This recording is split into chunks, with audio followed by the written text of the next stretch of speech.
The dumbest criminals of all time. In 2009, Matthew McNally and Joey Miller robbed a home in Iowa using masks drawn onto their faces with permanent black marker.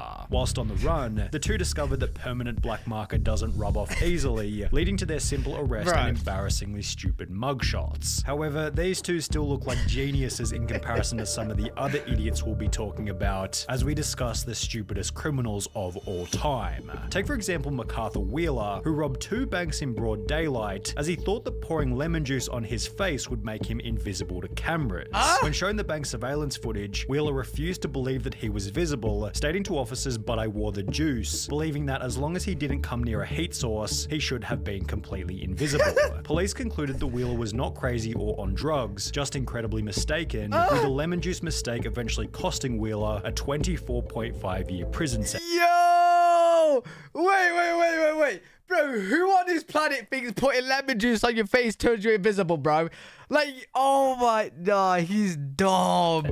However, if we're on the topic of terrible disguises, then we can't go past Dennis Hawkins, whose disguise as an old lady wasn't much better. His sweater accompanied fake boobs, a full beard, and fittingly clown pants, with this insanely recognizable outfit helping police to catch Hawkins only an hour after the robbery. The police chief for the area stated, "He would get my nomination for dumbest criminal, I think. You still have his black facial hair with a blondish wig. Definitely different." Different is also a good way to describe Patrick. Yo, these criminals need to understand, bro. I've never played Assassin's Creed. Bro.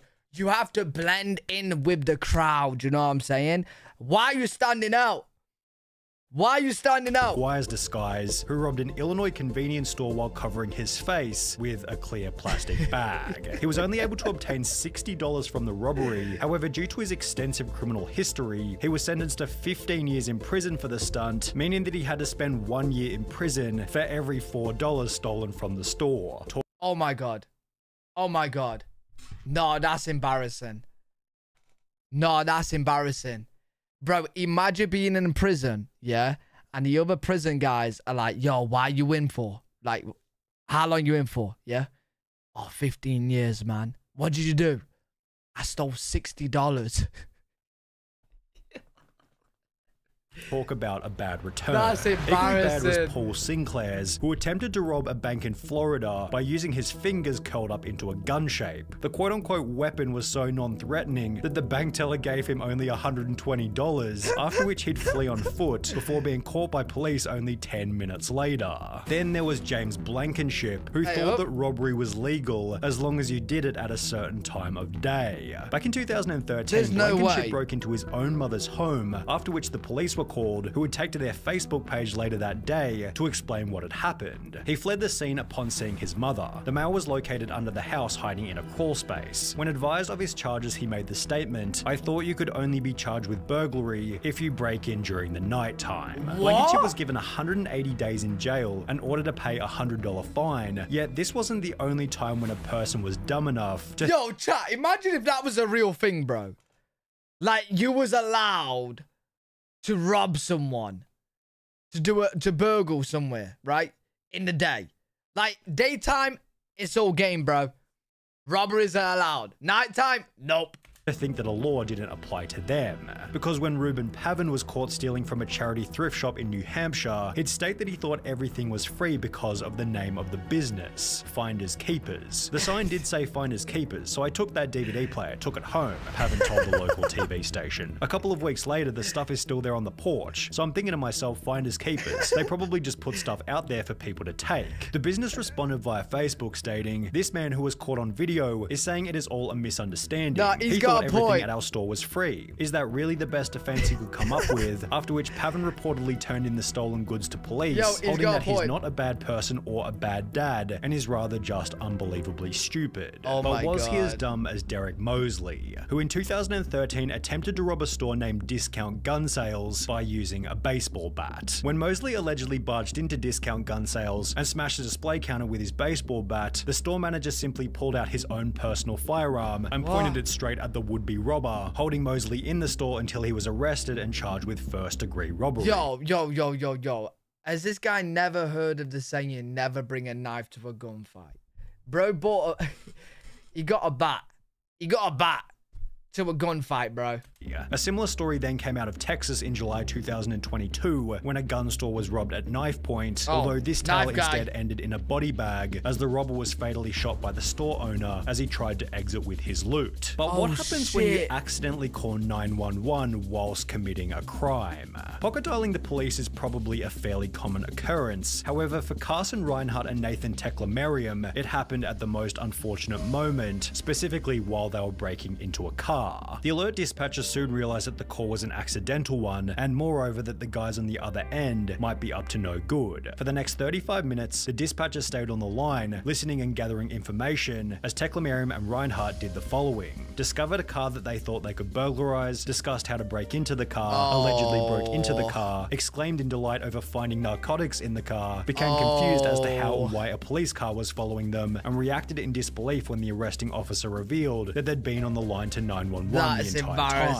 Scott Simon found himself in a similar situation, although under much more severe circumstances. Whilst on trial for murder in 2015, Scott was successfully sentenced to life in prison, as 2 years prior he'd pocket dialed the police while admitting to a friend that he was the one who committed the crime. He had no idea he called 911, a sheriff's office spokeswoman told the Miami Herald. He basically told on himself, as did Albert Bailey. Wait, what? He must have snitched on himself that he killed someone then, yeah, right? Surely. You get life in prison?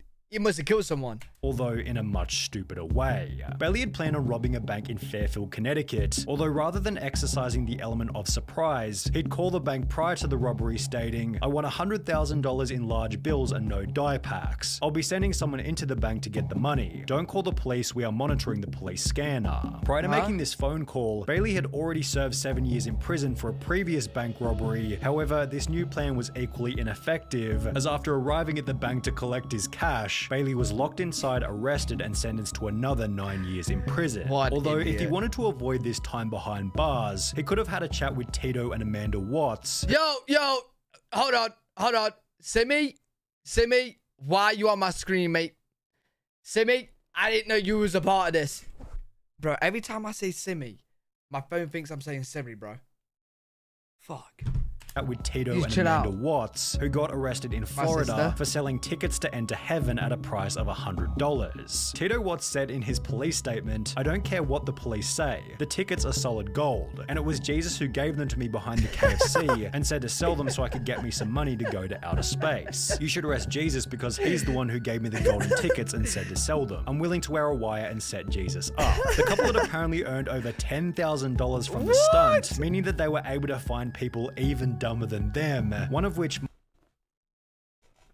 Chat. Yo, chat. I got some tickets, man. Does anyone want to buy a ticket? $100. $100, I got some tickets. You know where it's going. You want one? Hey, hit my DMs. $100 for a ticket, man. Might have been Ruben Zarate. While attempting to rob a muffler shop in 2008, Zarate was told that the shop couldn't access the money safe without their manager, who didn't begin his shift until later that afternoon. Instead of bailing on the robbery, Zarate instead gave them his phone number, asking them to give him a ring the next time the manager was in. They did so later that afternoon, although after returning to the store, Zarate received no money and was instead met by police and charged with aggravated robbery. Yo. You can't be that dumb. I don't believe someone's that dumb. Bro, you give him your phone number to call you when the manager's in so you could rob him. Oh my God.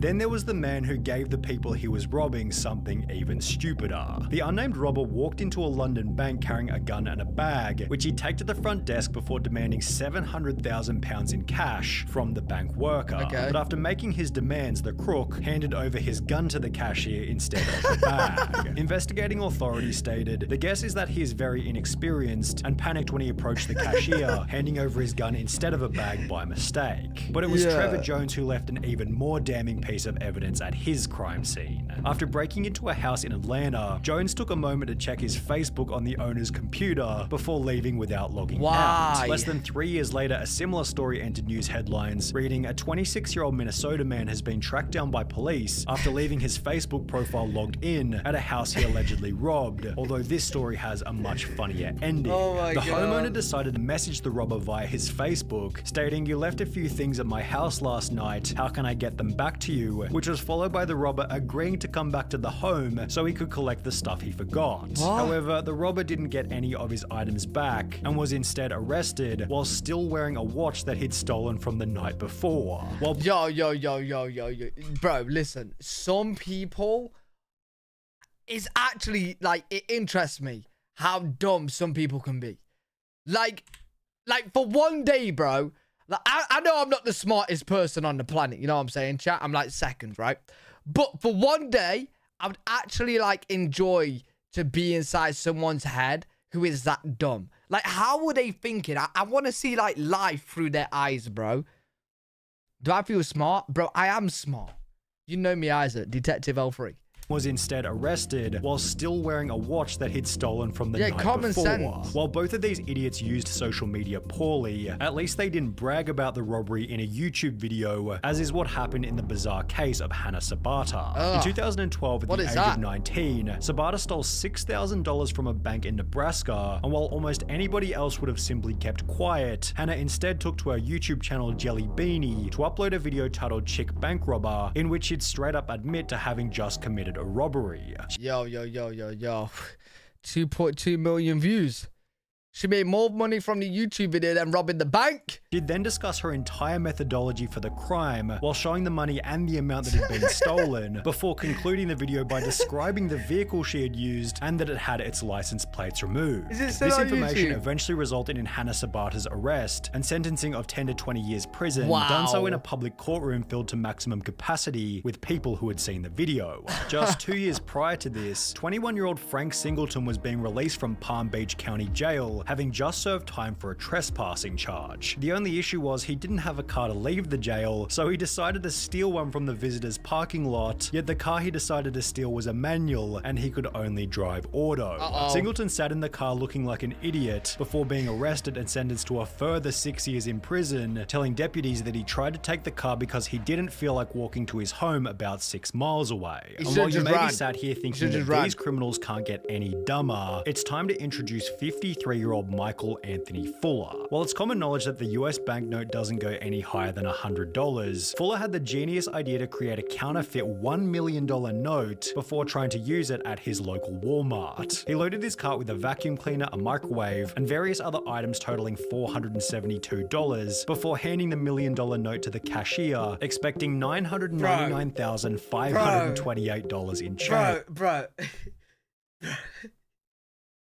There's no way.